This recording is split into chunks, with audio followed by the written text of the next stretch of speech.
नमस्कार, मैं हूं दिलीप मिश्रा और आप देखना शुरू कर चुके हैं भारत न्यूज।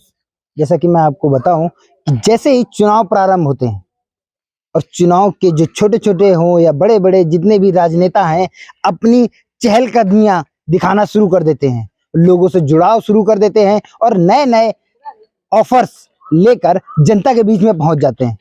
ऐसे ही विधानसभा टीकमगढ़ में जिसका नंबर 43 है और यहाँ पर हम आए हैं और यहाँ गांव के लोगों से पूछेंगे कि आप लोगों के पास में अभी तक जो मौजूदा सरकार से क्या फायदे मिले, क्या नुकसान हुआ और आगे आने वाले लोगों से क्या इच्छाएं रखते हैं। क्या नाम है भाई साहब? मेरा नाम भगवत सिंह ठाकुर है। भगवत सिंह जी, जी अभी तक जो 5 साल बीते आपके, जी उसमें क्या क्या फायदे हुए? फायदे तो बहुत सारे हुए। जैसे गिना दें जो जनता हित के लिए हुए। जनता हित के लिए जी बहुत सारे फायदे हुए, जैसे कि जैसे पहले से भी काफी हमारे जो रोड है, ये रोडों में भी बहुत सारा सुधार हुआ है। कई पुल भी बने हैं जहाँ पर निकलना बड़ा मुश्किल पड़ता था, वहाँ पर पुल बन करके अब हम लोगों को जैसे बारिश की सीजन में आपके गांव में जी आपके हित के लिए जो कार्य हुए हैं, जैसे जल नल योजना है, जी काम तो पाइप पड़ गए लेकिन पानी नहीं मिल रहा पीने का, वो तो फेल है। फेल है। तो कुल मिला के मौजूदा सरकार की योजना फेल है, कह सकते हैं? अभी तो जैसे ये तो नहीं कह रहे, कह सकते हैं या नहीं? पहले भी जल नल योजना बनी थी, वो भी फेल थी। ये भी सरकार की योजना फेल है। हाँ, वो योजना गांव में थी, सबको पता है, वो फेल हो गई है। अब फिर से जो नई डाली है, भगवान जाने आगे क्या होगा। सरकार की नीतियों से आपको लगता है कि वोट बैंक बढ़ेगा, जो महिलाओं को पैसा दे रहे हैं? मेरे हिसाब से तो 100% वोट बैंक बढ़ेगा। इसके पहले अभी तक 18 साल से सरकार रही, अभी तक कोविड में ये सारी जो नीतियां अभी लागू की, वो नीतियां पहले क्यों नहीं लागू की? अब क्या ये प्रलोभन नहीं है जनता को बेवकूफ बनाने के लिए, ऐसे चुनाव अपने ये गद्दी सीट में बैठने के लिए? ये तो ऐसा है कि देखो भाई, चुनाव के टाइम में किया तो स्वाभाविक है, वो ये जानते हैं कि भाई हमें शीघ्र माने हमें भी कुछ मिले, वो सॉरी हमें वोट मिले, बस सीधी सी बात। वोट पाने के लिए लोगों को बेवकूफ बनाएगी सरकार, ऐसे बनेगी? ऐसा तो नहीं हम कह सकते कि बेवकूफ बनाएगी, लोगों का तो भले ही हो रहा है। कोविड में एक महामारी थी, महामारी के टाइम पे ये 1000 रुपए सिलेंडर सस्ता करना, ये पहले क्यों नहीं हुआ, अब कर रहे हैं? तो वोटिंग के टाइम पे तो हर सरकार करती है। अच्छा, तो हमारे साथ में और भाई भी हैं और युवा वर्ग है, और युवा वर्ग एक आज के समय में किसी को पलटाने के लिए सक्षम है, सरकार बदलने में या कुछ भी नया करने के लिए युवा वर्ग हमारे साथ में मौजूद रहता है और युवा ही सक्षम है। क्या नाम है भैया? पुष्पेंद्र यादव। कौन सा गांव है? अस्तौन पंचायत है, ये टीकमगढ़ विधानसभा की पंचायत है। क्या लगता है कि जो सरकार की जो नई नई योजनाएं हैं, लाडली बहन योजना है और ये सिलेंडर अब 400-500 कर रहे हैं, इससे क्या लगता है कि सरकार दोबारा जीत पाएगी, सरकार बना पाएगी? अब देखिए, तमाम सरकार की योजनाएं चल रही हैं। लाडली बहना योजना चल रही है, कल से एक लाडली आवास की योजना चालू हो गई है और गैस की भी योजना उन्होंने चालू कर दी है। सरकार से हमारा सवाल है, कई मुद्दे हैं, तमाम चीजें हैं जो अनियमितताएं भी फैली हैं, सरकार ने कुछ चीजों को सही भी किया है, लेकिन विषय और मुद्दे की बात यह है कि इनको लाडली बहना कोरोना काल में समझ में क्यों नहीं आई। आज जब चुनाव नजदीक है, मात्र 2-3 महीने चुनाव को है, इनको लाडली बहना याद आ गई। लाडली बहना के आवास की फॉर्म ये भर रहे हैं। हमारा कोई उनसे भाई समस्या नहीं है या कोई इशू नहीं है उनसे, लेकिन हमारा कहने का मतलब ये कि आप ठीक कर रहे हैं, आप करिए, लेकिन ये थोड़ा पहले भी तो हो सकती थी ना, थोड़ा समय से पहले हो जाती है चीजें, तो थोड़ा किसानों को, मजदूरों को, गरीबों को इसका लाभ अच्छे से मिल सकता था। जैसे कि मैं आपसे एक बात कहना चाहता हूँ कि जिस तरह से लोगों में एक जब महामारी आई थी, महामारी के समय लोग भूखे मर रहे थे, उस समय सरकार ने जैसे राशन देने का एक बड़ा फैसला लिया कि ताकि लोग भूखे ना मरे। तो जो योजनाएं आज सरकार निकाल रही है, जैसे कि ऊपर से लेकर नीचे तक की देखें तो आज डबल इंजन सरकार जिसे कहते हैं वो यहाँ पर मौजूद है, लेकिन ये योजनाएं तब क्यों नहीं हुई? मैं वही तो कह रहा हूँ ना आपसे कि सरकार को ये चीज समझनी चाहिए। जब देश भयंकर महामारी से जूझ रहा था, कोविड की फर्स्ट सेकंड थर्ड लहरें आई थी, तब लोग परेशान था 2 पैसे कमाने के लिए। उस समय शायद ही 1000 रुपए की योजना बहुत बड़ी वरदान बन सकती थी। मुझे ये लगता है कि अगर ये योजना आज से 2 साल पहले लागू हो जाती, जब सरकार कांग्रेस की गिरा के भारतीय जनता पार्टी की सरकार बनी, अगर ये योजना उस समय लागू हो जाती थी तो आज सरकार को बहुत बड़ा इसका प्रॉफिट मिलता और हम उसके पक्ष में बोलते कि आपने उस समय मदद की जब कोई मदद नहीं कर रहा था। अगर ये 1000 रुपए लाडली बहनों को उस समय डल जाते तो हमारा ये मानना है कि सरकार के पक्ष में बहुत महिलाएं जाती हैं और लोग भी जाते हैं, ये हकीकत है। लेकिन ये दर्द और दुख चिंता अब समय चुनाव नजदीक है इसलिए इनको ये समझ में आ रहा है। और बात अगर कोई योजना की कर ली जाए तो तमाम सरकारें योजना चला रही है। कर्नाटक में भी 2000 रुपए की सरकार कांग्रेस सरकार दे रही है, राजस्थान में भी 1000 रुपए उन्होंने शुरू कर दिए हैं। लेकिन मसला ये नहीं है, मसला ये है कि जब देश संकट में था, पूरा मध्य प्रदेश एक भयंकर महामारी से जूझ रहा था, तब आपको ये 1000 रुपए क्यों नहीं याद आए?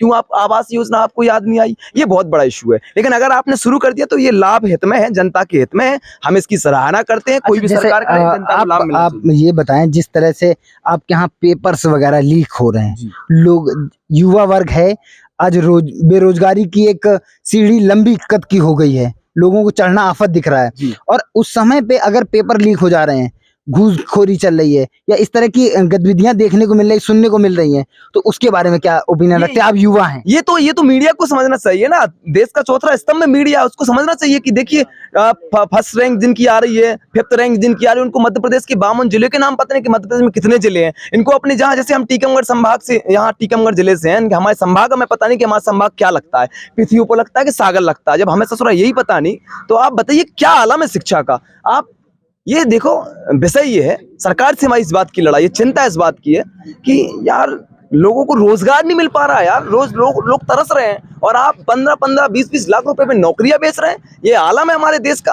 ये मध्य प्रदेश की स्थिति है, ये दयनीय स्थिति है। तो इस पे थोड़ी ना है। इस पे अगर मुद्दा उठेगा तो सरकार पे उठेगा या फिर किसका जिम्मा है? कि तुम्हें जिम्मेदारी लेना चाहिए ना कि शिक्षा व्यवस्था क्यों इतने निम्न स्तर पे। और अगर हम उन बारीकों को देखकर शिक्षा व्यवस्था बदल रहे हैं तो आप हम उसी में फंसा रहे हैं। सीसीटीवी कैमरे लगाने का हमने प्रयास किया, तुमने पिक्चर दर्ज करवाने का प्रयास किया कि सरपंच ये चाहता है कि इसको मॉनिटरिंग अपने घर से करनी, कैमरे सबसे लग तो जान देते ना। तो ये बहुत बड़ी समस्या है हमारे में। और हमारे साथ में कुछ महिलाएं हैं, महिलाओं से हम बात करेंगे कि महिला जो चीजें मिल रही हैं। क्या नाम है माता जी आपका? लीला वंशकार जी, लीला वंशकार। क्या लगता है आपके यहाँ जो कार्य हो रहे हैं? 3 महीने से गल्ला नहीं मिला है, गरीब आदमी फिर रहे हैं, ऐसे पीछे पीछे फिरते हैं, कोई पीसी नहीं मारता है, कोई कुछ नहीं देता है, साहब फिरते ही रहते हैं, कोई लाभ ही नहीं है। तो सरकार तो कह रही है कि सबको सब कुछ बराबर मिल रहा है, ज्यादा राशन मिल रहा है और राशन कार्ड बन जा रहे हैं, बीपीएल कार्ड बन गए। नहीं, कुछ नहीं बना है, ना कुछ हो रहा है। क्या करी माता जी? हमें नहीं मिला कुछ नहीं। गरीब आदमी रानी टूटी टपनिया में रह रहे हैं। नहीं मिला है, आवास मिला, झोपड़ी मिली? आवास नहीं, हमको मिला कुछ नहीं, हमको मिलती है ना जमीन है ना जायदाद है। बच्चे हैं अपने मजदूरी, बाहर रहे हैं बच्चे हमारे। अच्छा, बाहर पल रहे बच्चे हमारे, बाहर कर रहे हैं, रोजगार बाहर है। हाँ, रोजगार यहाँ कुछ नहीं कर नहीं, यहाँ कुछ नहीं कर सकते। खेती किसानी है? नहीं है भैया, नहीं है, नहीं है। यहाँ पर लोगों के पास खेती किसानी नहीं है, बड़ा मुद्दा है रोजगार का, उससे भी दूर है। क्या नाम है भाई साहब आपका? हमारा नाम भाई वीर सिंह यादव। वीर सिंह यादव जी, क्या लगता है कि जो सरकार की नीतियां हैं, जिस तरह के कार्य हैं, आपके सामने माताएं बहनें जो हैं, महिलाएं भी हैं, कुछ भाई हैं, युवा वर्ग, सब एक विरोध में बोल रहे हैं, तो उसको लेकर के आप क्या कहना चाहेंगे?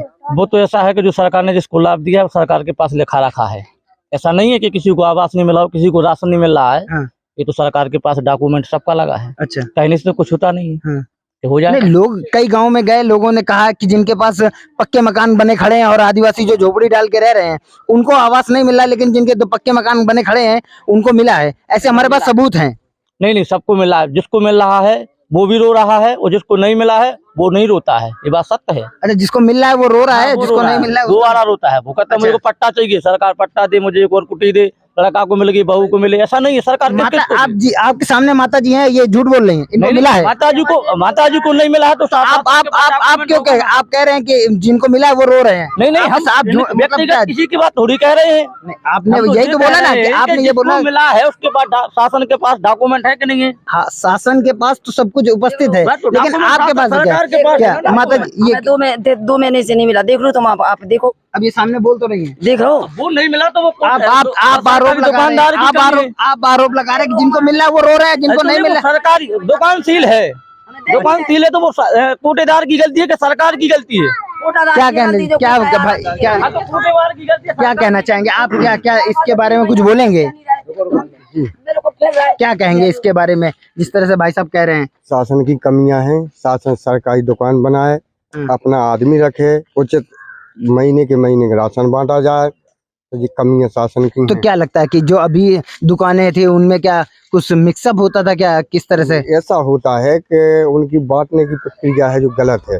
जैसे किसी को 2 महीने को नहीं दे रहे हैं, हाँ। हर महीने का दो ना, हर महीने का राशन दो ना, हर महीने अच्छा। जब आता है तो हर महीने दो ना। 7 तारीख को राशन आता है जैसे, हाँ। तो 7 तारीख को ही वितरण किया जाए। अच्छा अच्छा। फिंगर लगवा लेते हैं, 4 दिन पीछे फिर रहे हैं लोग। अच्छा, फिंगर पहले लगवा लेते हैं और राशन बाद में बांटते हैं। अच्छा। हाँ, जैसा कि यहाँ की समस्याएं हैं, समस्याओं के लेकर के यहाँ पर सभी लोग अपनी अपनी जो आप बीती है वो उन्होंने व्यक्त की कि यहाँ पर राशन की जो दुकानें हैं वहां पर फिंगर पहले लग जाते हैं और उसके बाद में 2-2 महीने इनको राशन नहीं मिल रहा है। ऐसा मैं नहीं बोल रहा हूँ, यहाँ सामने हमारे माताएं लोग थी और पूरे गांव में ये कंडीशन है, ये समस्याएं हैं। और इस तरह की समस्याएं अगर मौजूदा सरकार जो बोलते हैं डबल इंजन की सरकार है, और डबल इंजन की सरकार में बहुत ज्यादा प्रेशर होना चाहिए और इस भ्रष्टाचार से मुक्त होना चाहिए। कैमरा पर्सन अभिषेक के साथ मैं दिलीप मिश्रा, भारत न्यूज। करते हैं कोई भी जैसे, सरकार का जनता को लाभ मिलना आप चाहिए। ये बताएं, जिस तरह से आपके यहाँ पेपर्स वगैरह लीक हो रहे हैं, लोग युवा वर्ग है आज रोज बेरोजगारी की एक सीढ़ी लंबी कद की हो गई है, लोगों को चढ़ना आफत दिख रहा है। और उस समय पे अगर पेपर लीक हो जा रहे हैं, घूसखोरी चल रही है या इस तरह की गतिविधियां देखने को मिल रही, सुनने को मिल रही हैं, तो उसके बारे में क्या ओपिनियन रखते हैं? आप युवा हैं। ये तो मीडिया को समझना चाहिए ना। देश का चौथा स्तंभ में मीडिया, उसको समझना चाहिए कि देखिए फर्स्ट रैंक जिनकी आ रही है, 5th रैंक जिनकी आ रही है, उनको मध्य प्रदेश के 52 जिले के नाम पता नहीं कि मध्य प्रदेश में कितने जिले हैं। इनको अपने जहाँ, जैसे हम टीकमगढ़ संभाग से, यहाँ टीकमगढ़ जिले से हैं, हमारे संभाग हमें पता नहीं कि हमारा संभाग क्या लगता है, पृथ्वी पर लगता है कि सागर लगता है। जब हमें ससुरा यही पता नहीं, तो आप बताइए क्या आलम है शिक्षा का। आप ये देखो, विषय ये है, सरकार से हमारी इस बात की लड़ाई है, चिंता इस बात की है कि यार लोगों को रोजगार नहीं मिल पा रहा है यार। रोज लोग तरस रहे हैं और आप 15-15, 20-20 लाख रुपए में नौकरियां बेच रहे हैं। ये आलम है हमारे देश का, ये मध्य प्रदेश की स्थिति है, ये दयनीय स्थिति है। तो ये इस बात थोड़ी ना है। इस पे अगर मुद्दा उठेगा तो सरकार पे उठेगा या फिर किसी व्यक्तिगत सरकार पर उठना स्वाभाविक है। सरकार के साथ साथ उस चैन पे मुद्दा उठेगा जो सालों से जमी हुई चैन है। सरकार के ही कुछ लोग इन चीजों को लीक करते हैं। हम ये मानते हैं कि शिवराज सिंह चौहान हो या सत्ता में किसी की भी सरकार हो, ये कभी नहीं चाहते कि हमारी सरकार में कुछ चीज की अनियमितता फैले, लेकिन उनके अगल बगल जो इर्द गिर्द जो उनके लोग रहते हैं, पीए हो, तमाम ऐसी एजेंसियां रहती हैं, वो लोग इनको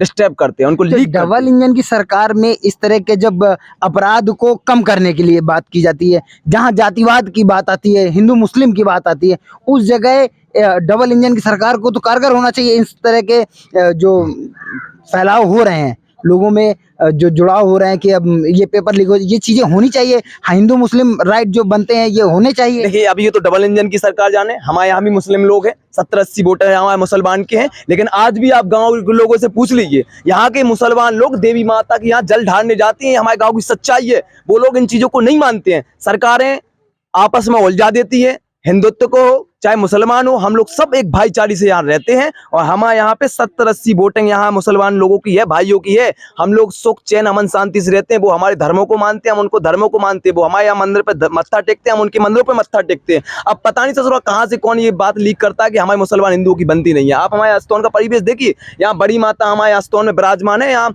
सुबह से उनकी मुसलमान जो बहनें हैं, जो माता हैं, वो यहाँ जल ढारने जाती है। ये हम अपनी सच्चाई बता रहे हैं। शांति है हमारे क्षेत्र में, मुसलमान भाइयों से प्रेम है हमारा। मुसलमान भाई, आप बताइए मुसलमान कहाँ नहीं है यार। हमारे हिंदुत्व के लड़के जो हिंदूवादी, मतलब हम लोग हिंदू हैं, हिंदुओं के लड़कों को वो पढ़ाती है। मतलब पढ़ाने का मतलब ये कि एक जीप चला रहे हैं ना, अगर टैक्सी टेम्पू, तो 100 लड़के हमारे बैठे, वो एकमात्र है। अगर हमसे वो दुश्मनी कर ले तो कहीं वो खाई में धकेल दे यार, हम तो बर्बाद हो जाए। सबसे ज्यादा सब्जी बेचने वाले कोई है, फल फ्रूट बेचने वाले तो मुसलमान ही भाई है हमारे, तो वो कहीं ना कहीं बहुत बड़ा जिम्मा संभाल रहे हैं और हम उनसे बेर क्यों साथ हैं यार। अच्छा, सरकारी स्कूल को लेकर के देखें कि जो यहाँ पर प्रवेश देखते हैं, आज के समय पे बहुत ज़्यादा समस्याएं हैं। सरकारी स्कूल में जाते हैं, बच्चों को अच्छी एजुकेशन नहीं मिल रही है और सरकारी स्कूल में बहुत सारे टीचर्स भी होते हैं और उसके बाद में वो सरकारी कार्य में, जब BLO है, सब उसी में लगे रहते हैं। तो क्या लगता है कि बच्चों का शिक्षा जो स्तर है वो बढ़ेगा, अच्छा होगा? यही तो सबसे बड़ी समस्या है। हमारे मानना है कि किसी देश का विकासशील होना, विकसित होना, दोनों में बड़ा अंतर है। कोई देश की हम विकासशील की प्रक्रिया जब समझेंगे जब उस देश की शिक्षा और स्वास्थ्य व्यवस्था अच्छी होगी। हमारा यह मानना है कि अगर देश में शिक्षा व्यवस्था और स्वास्थ्य व्यवस्था अच्छी है तो उस देश का विकास, उस गांव का विकास, उस राज्य का विकास होने से कोई नहीं रोक सकता। और यहाँ मध्य प्रदेश की अगर बात कर ली जाए तो बहुत लचर व्यवस्था है। हमारे टीकमगढ़ जिले का 52वां स्थान लगा था शिक्षा के क्षेत्र में। जब रिजल्ट यहाँ आया तो पूरे मध्य प्रदेश में 52वां नंबर लगा था हमारे टीकमगढ़ जिले का। और आप हमें ये बताइए कि बच्चा अगर 1 घंटा ईमानदारी से ये कोचिंग में पढ़ता है तो वो लल्लन टॉप हो जाता है, होशियार हो जाता है। बिल्कुल। थोड़ा 6-6 घंटा बैठ के मास्टर नहीं पढ़ा पा रहे यार, ये आलम है। तो मतलब कहीं कमी तो है शिक्षकों की, तब तो बच्चे नहीं पढ़ पा रहे। नहीं तो 1 घंटे की कोचिंग में आपका बच्चा बड़ा इंग्लिश फाड़ रहा है और साला 6 घंटे में कुछ समझ में नहीं आ रहा है। तो क्या ये लगता है चल रहा है? इसके जिम्मेदारी का दायित्व किसका है? जिम्मेदारी कहीं ना कहीं सरकार की है। सरकार को ये मसला समझना चाहिए ना कि यहाँ आप ठीक पोषण आहार दे के बच्चों की शिक्षा को नहीं बदल सकते। आपके यहाँ के जो आला अधिकारी हैं, हाँ।